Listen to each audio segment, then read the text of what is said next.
If you want to run longer with less fatigue and less effort, you have to do these 3 things and it will completely transform your running. So then you can build your endurance and run faster. Now, a lot of these things take time.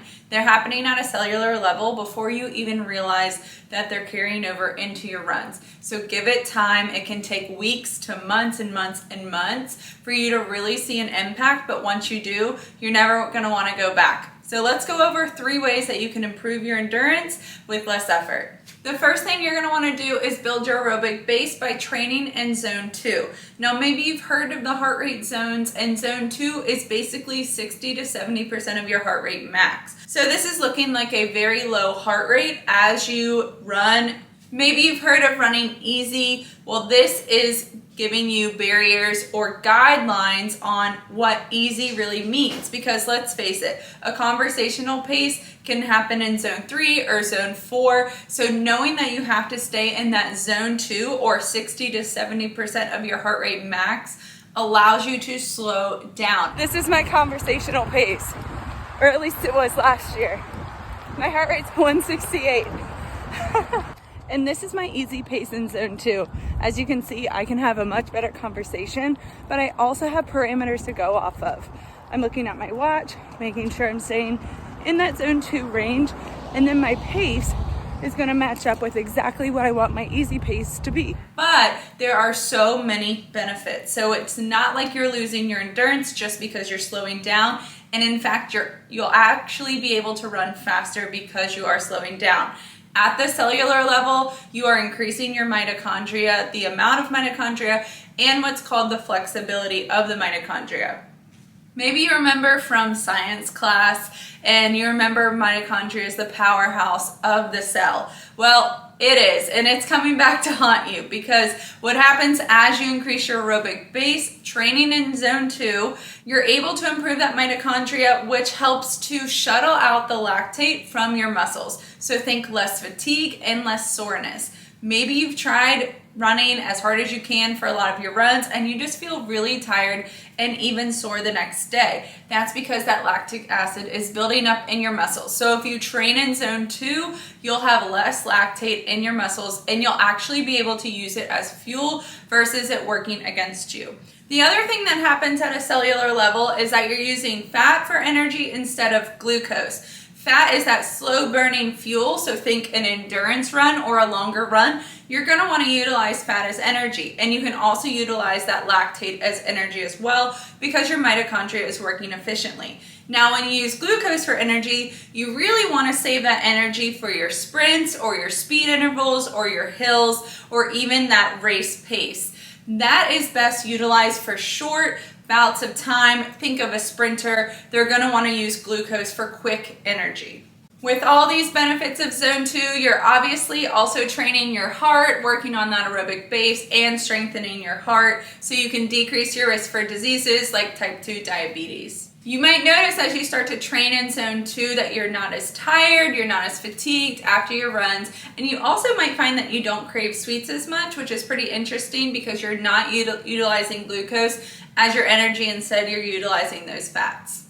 The next way that you can run longer and run faster with less fatigue is to increase your power. Now, power looks like power exercises and plyometrics. Think quick exercises where you're moving a load quickly, but not necessarily for a lot of reps. A good example of this would be plyometrics, doing an example like jump squats or single leg hops. What's happening when you start to incorporate those power and plyometric exercises is that you're able to improve your running economy. Now, running economy is basically how your body utilizes oxygen. Think of VO2 max, and it also helps to improve your endurance. Research suggests to add in 2 to 3 days of power or plyometric exercises in addition to your strength workout so you can improve your running economy and improve that VO2 max. That's just going to allow you to run faster, run longer, and be less fatigued. The first power or plyometric exercise that you're going to do is a broad jump to a jump squat. So all you're going to do is work through a broad jump. As you land, I want you to jump up and jump as high as you can. So you're working on jumping out and then up.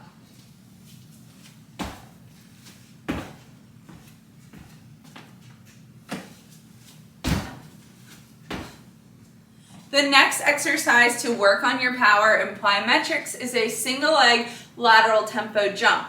So what you're gonna do, stand on one leg, keep your heel elevated as you jump side to side. As you improve this, you can start to jump higher as you go side to side, pretending like you're jumping over an object.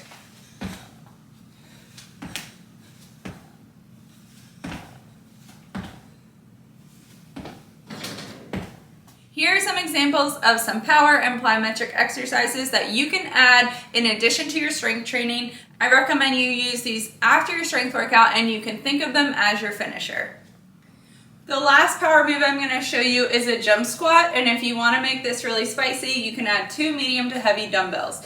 So what you would do is have those dumbbells by your side as you jump up and down. As you do this, make sure your butt goes back so you're loading glutes and quads. The third way to improve your endurance and improve your stamina so you can run longer is to work on the 80-20 rule or the 90-10 rule. So let me explain. The 80-20 rule just says that 80% of your runs should be easy, zone 2 runs, and 20% of your runs should be harder, zone 3, zone 4, or zone 5, where your heart rate is a little bit higher. Now the same rule applies to the 90-10, but the difference is if you're doing 90% of your runs easy in that zone 2 and 10% of your runs harder, you're usually in base training, which means you're just trying to increase your endurance, you're just trying to increase your mileage. This is usually applied when you're starting a marathon training program that's like an 18 or 20 week program where you have a long amount of time throughout that program, so you want to build your base first, or before you start a shorter plan. So if you're doing a 12-week training program, you're going to want to go with the 90-10 rule before that training plan even starts so you can build your base, and so that training program isn't just a big jump into increasing your mileage.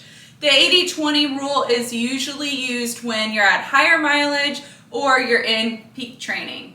And all that means is you're going to add up your total weekly mileage. So say I'm running 20 miles a week. If I'm building my base, only 2 of those miles are going to be an increase in effort or an increase in speed. The other 18 miles are going to be slow and easy in zone 2. So I'm always monitoring my heart rate on my watch.